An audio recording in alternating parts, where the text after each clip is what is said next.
Well, good evening, one and all. It is Wednesday, which means another Wednesday Rewind, where we are taking a trip back down memory lane for the timber framing vlog series that covered most of this channel for a long time.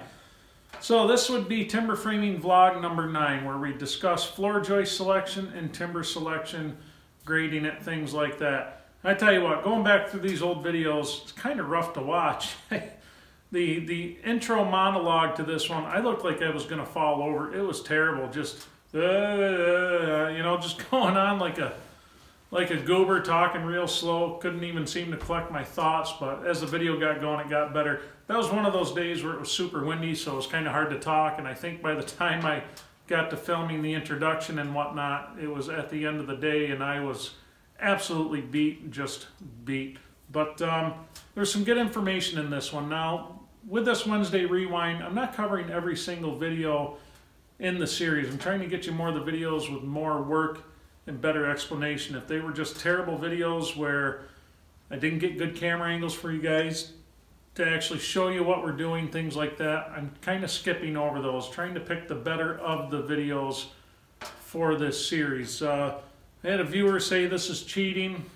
Now you think what you want, but I said there's a lot of new viewers since we did these videos, and a lot of the new folks have not gotten to see them because these videos kind of get buried way down there and they make it really hard to find. But this was a really, this series was a lot of fun. I'm really looking forward to the next timber frame project when we finally get into it. But we're working on it. And I see it looks like a lot of you enjoyed the video from work the other day. If you guys want to see more of that stuff, I could try to do a little more of that. Maybe, I won't promise anything, but if you guys liked it enough, maybe we'll try to do like one a week. We'll pick a day a week. Try to get the channel a little more organized for flow of content. So I kind of like to, I'm into a little bit of everything. So it'd be kind of good to share a little bit of everything for you guys who are also into a little bit of everything. I mean, there's a lot more to what I do in the day-to-day than just timber framing or just woodworking or blacksmithing or any of that. We truly are into a lot of different things. Pretty soon the weather's changing, so there's going to be a lot of farm videos coming up here, a lot of equipment repair and things like that, which usually means some welding and things of that nature, but we're going to try to keep most of it in the shop. So anyway, enough of me yakking at you. Here's Timber Frame Vlog number 9. Well, maybe we should just call it Billy Badass Needs to Learn How to Talk English to His Viewers. So here we go, guys. I hope you enjoy it, and I'll see you on the next one.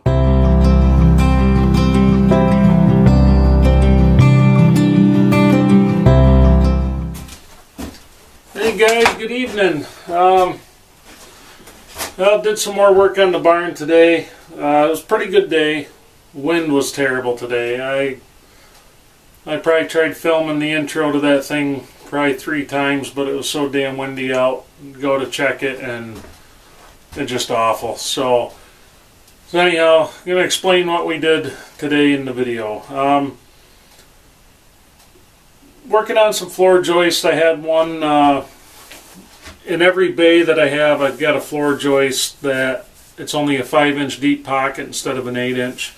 So what I end up having to do is I have to notch it out, and I kind of discussed that. You can hear that halfway decent in the video, but I apologize. It's always windy here, so it makes it really hard to get you guys good shots when it's like that outside. But today was kind of a good day to run the camera so you can see where we're at in the process and a few things on what you want to look for when you're selecting timber. That was part of the conversation today, part of the point of this video. When you're selecting some of your timber, there's things you want to look for in that timber. You're looking for big knots and what you need to do to work around them, and keeping in mind how much structural integrity are you going to lose based on the size of those knots, their location. The other thing, grain shake. I pointed some of that out in the video coming up. You'll see a good example of that. Just different patterns of the grain run out. It's important when you're selecting timbers, grade 2 or better. Grade 2 It's going to have smaller knots, not going to be full of the giant ones. Clear would be perfect, but you're not going to find clear timber that big unless you have a magical timber source. So I didn't use the tractor today. I played Billy Badass because it's so friggin' muddy out. I can't run that tractor to get the boom pole I made for it. I will bury it in my yard. Probably should have planned that out better when the ground was frozen, but too much going on. So like I said, we Billy Badassed it, me, myself, and I, up probably 5 or 6 of them today up a ladder, and they're heavy. That last one I put in at the end of the video there, that one probably goes about $1.80, and may not seem like a lot, but it's a lot alone, especially the length of it. So anyhow, hope you enjoy it. If you have any questions, feel free to leave them in the comments. You can send me a message through the channel. I'll get it. You can send me an email through the website. I'll put a link at the end of the video on it. But anyhow, hope you guys enjoy it, and I apologize for the wind. I wish I could have gotten you some better footage today, but that wind was just sucking. So hopefully tomorrow's supposed to be real nice up here, about 60. Hopefully we don't have the wind. So anyhow, hope you enjoy. Okay, so part of what you're looking for is spots like that. Alright, you got a big cluster of knots right there. And then if you look a little dirty, see how twisted that grain is? I mean, that's pretty twisted. That's an invitation to disaster. You know, because that grain is not going to be stable. Now you can see that knot cluster doesn't look to go too deep, but that's not the only issue with this beam, and that knot really isn't that bad. But if we come down, you look close, get the string out of the way here. You look, it is hard to see on the screen. If you look close, you see a lot of grain run out. And what I mean by grain run out is that grain comes down to the edge of the board, and it just kind of stops right there. So that's grain run out. So this log was not milled with it, must have had a real good crown on it when it got milled. So these I actually had to buy from some Amish sawmills. This is the only part of this barn I have not milled myself, because I just did not have the logs at the time and the price was right. Now we get to the middle of it, it's not that bad. You know, it's pretty straight grain there. But then you get over here. Now here's the spot that really has me concerned. You see that right there, that crack? That is cracked right along that grain line. And that's what I mean by grain shake. That's, those layers are actually separated. This grain is real twisted. You get down here, it's even worse. And what'll end up happening, that'll just follow through, and over time, as this thing dries out and the sap leaves it and everything, it's going to be pretty nasty. I just absolutely cannot use that one. So if we look on the back side of it, let me flip it over here just a second.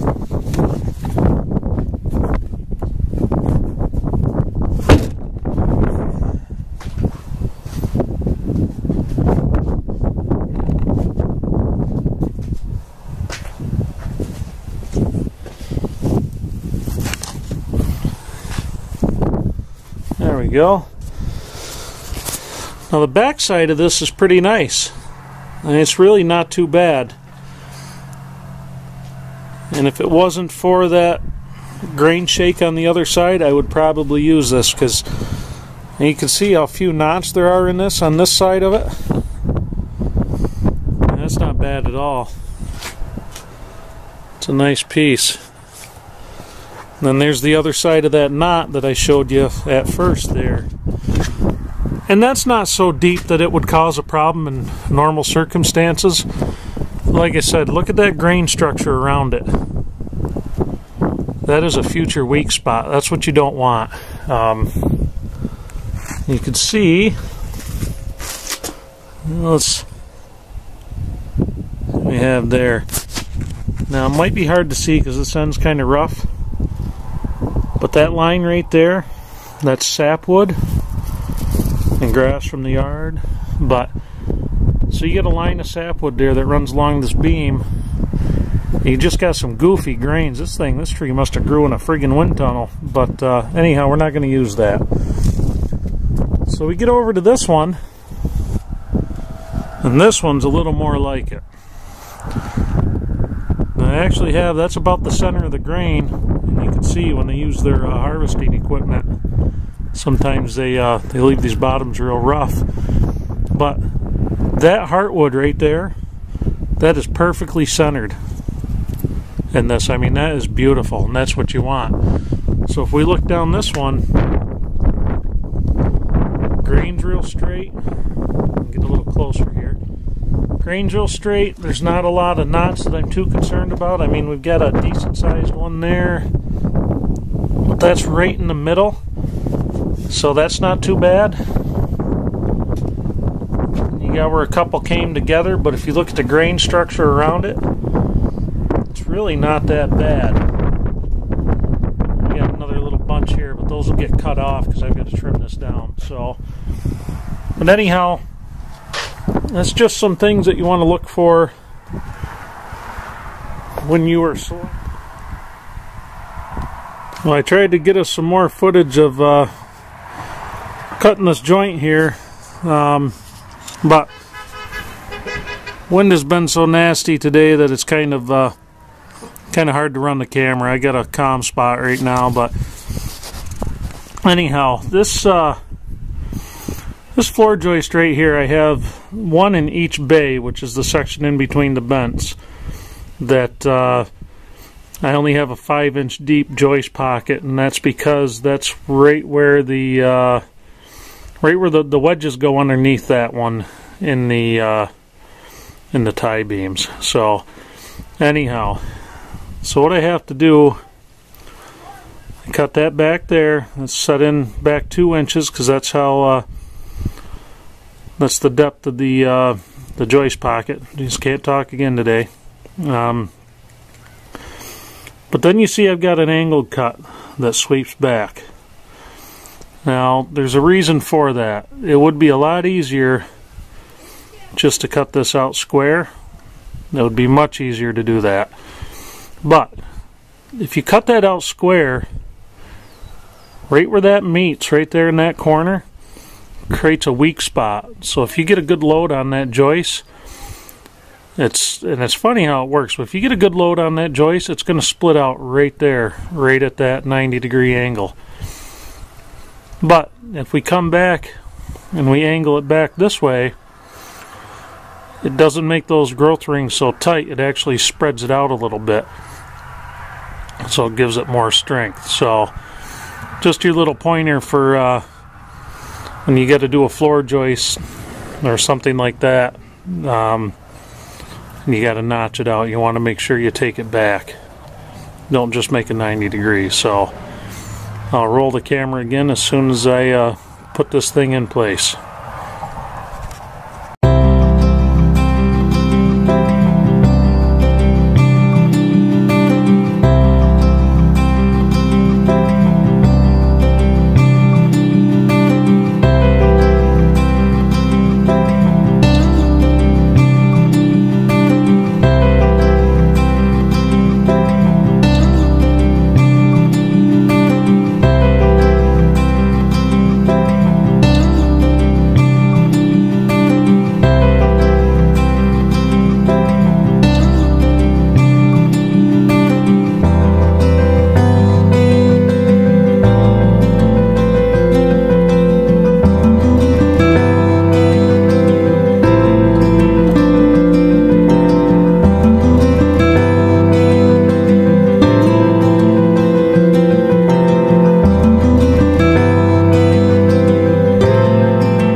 So there you have it, guys. Well,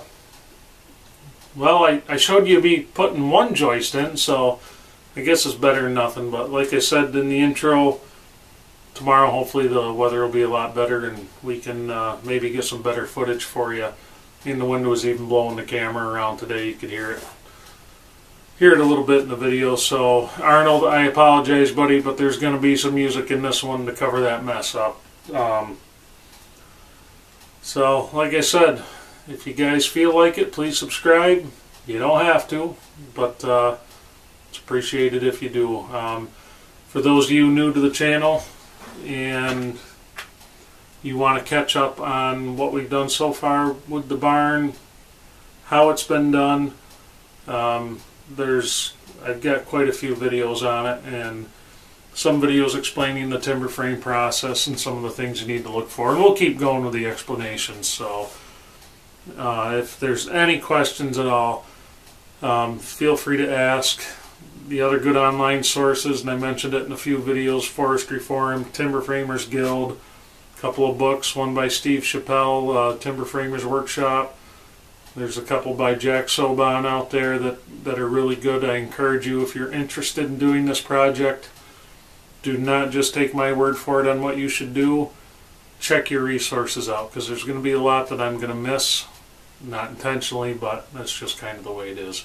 So anyhow, you guys have a good night, and hopefully I'll catch you on the next one.